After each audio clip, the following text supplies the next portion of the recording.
Hey, there he is. There he is. All right.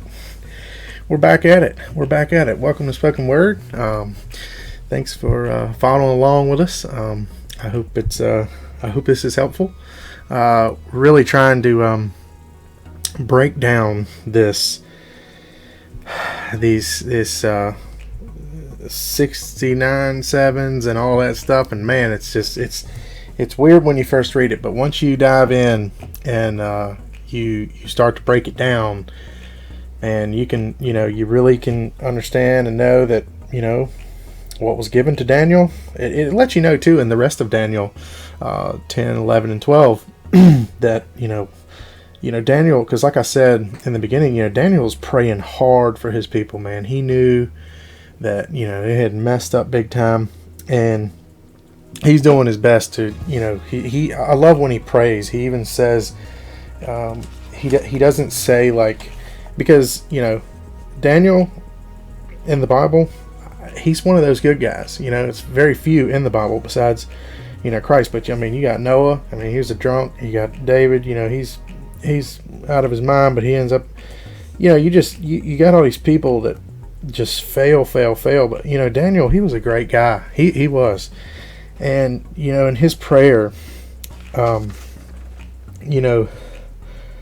love his prayer. So I think verse 17 of 9 here. So now, our God, listen to the prayer of your servant and to his supplications for your sake, O Lord. Let your face shine and your face shine on your desolate sanctuary.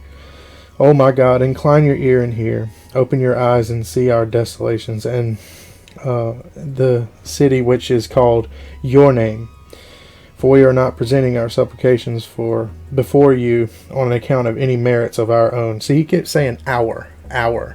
He's putting himself in there, and Daniel is a great guy. So, thanks again for tuning in, and we're going to jump into verse 25 of 9, Daniel 9:25. So this will be the second verse to these few here, so we can break them down and understand them. So let's go right in. So verse 25, if you got your Bible. So you are to know and discern that from the issuing of a decree and restore and rebuild Jerusalem until Messiah the Prince, there will be 7 weeks and 62 weeks. It will be built again with plaza and moat, even in the times of distress. So I'm going to read my note here for you, and then I'm going to go back. I'm actually going to show you right here in Ezra what I'm talking about, where this is given, so you can see it. So you can go to Ezra chapter 7, and Ezra's journey from Babylon to Jerusalem, and slide on down to chapter 7, verse 11. So, now this is a copy of the decree which King Artaxerxes gave to Ezra the priest. And, it goes on, verse 12, Artaxerxes, king of kings, to Ezra the priest, the scribe of the law of the God of heaven, perfect peace. And now, it says, and now, I have issued a decree that any of the people of Israel and their priests and the Levites in my kingdom who are willing to go to Jerusalem may go with you. So there's his decree to head there and start building. So there's where we pick up some notes, and we look in, starting in verse 25, the messenger tells Daniel how it is to happen.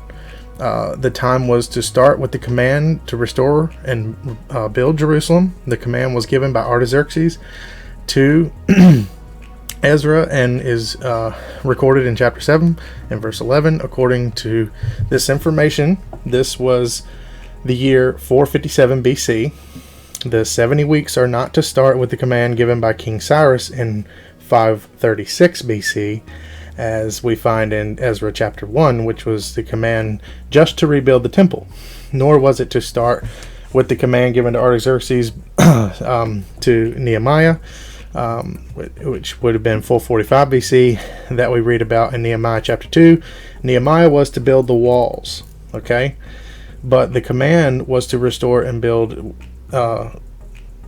and build, to establish the people in the city and to live and worship as they were before the captivity.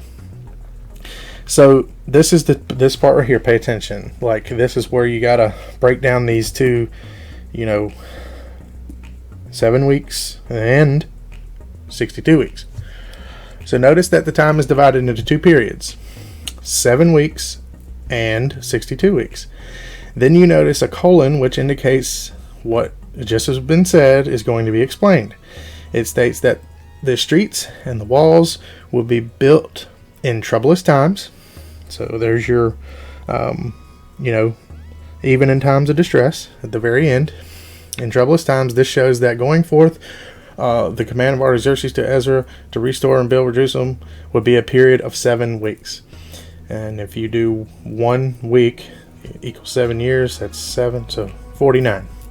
Yeah, I already got it written down. I'm cheating, but trust me, do it yourself too. 49. 1 week. So, where did I go here?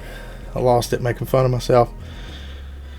Then in verse 26 it starts from the end of the first 7 weeks. Then goes 62 more weeks, which brings us to the Messiah, or the beginning of the ministry of Christ. And it says after that Messiah will be cut off, and that's in verse 26. We'll get to that next time.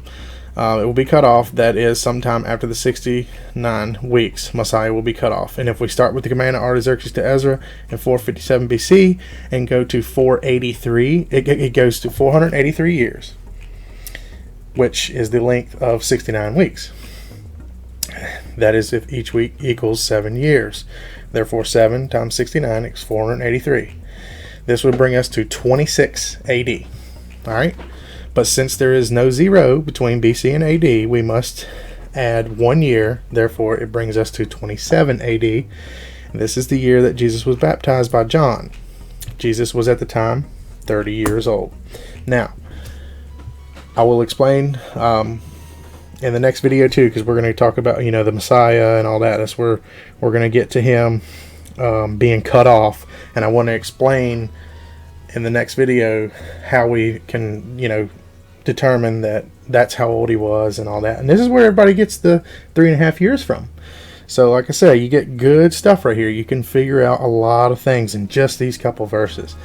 So yeah, this is verse 25. So thanks for sticking with me, and thanks for checking out Spoken Word, and we will get back to you ASAP to get this stuff straight and to get us on the right track of what the Word is actually saying.